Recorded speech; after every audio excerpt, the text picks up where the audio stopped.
Deimos stands before the Earth 2 heroes with Brainiac imprisoned behind him.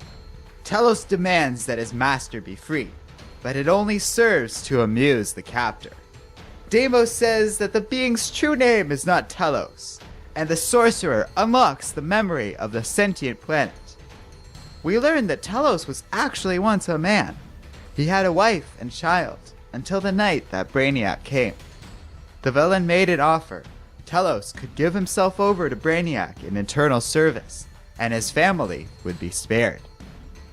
He agreed to the deal, and Telos was taken and transformed into the being he is today.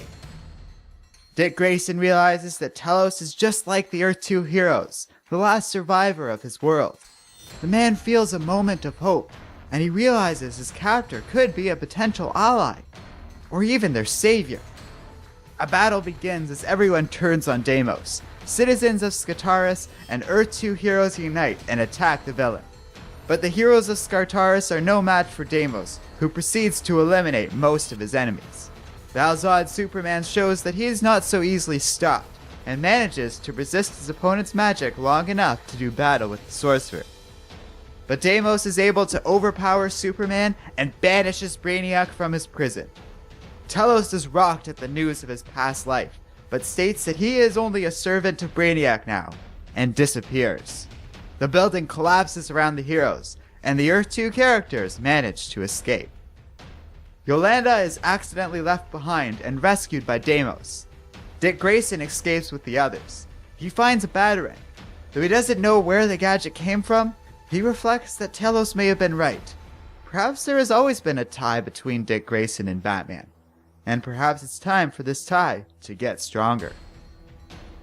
Deimos takes Yolanda to a chamber where Brainiac once controlled this world from.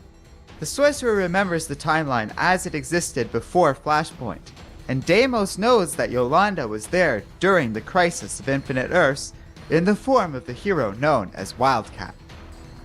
The woman says that whatever the villain has planning, her friends will gather the cities together and stop him.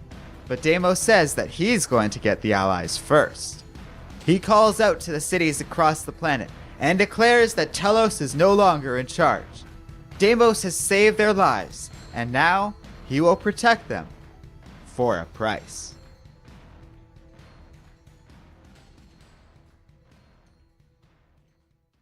Hello and welcome to Comic Island. My name is Arden, and this is my recap and review of Convergence number 5. You know, I learned something this issue. I've been going about the Convergence core series all wrong. Every issue I've reviewed, I've done with the completely wrong attitude. Boo-hoo-hoo, this story makes no sense, I'd say. Why does this smell like poo, I'd ask.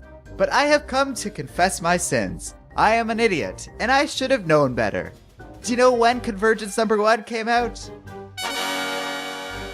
That's right, it's a comedy!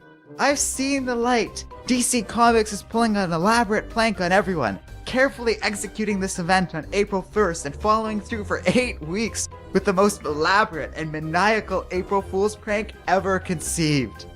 Enjoy laughs aplenty as they focus on remade versions of secondary characters and ignore their super cool premise as they dick around in a ripoff of the Savage Land. Chuckle as an obviously evil character turns out to be evil?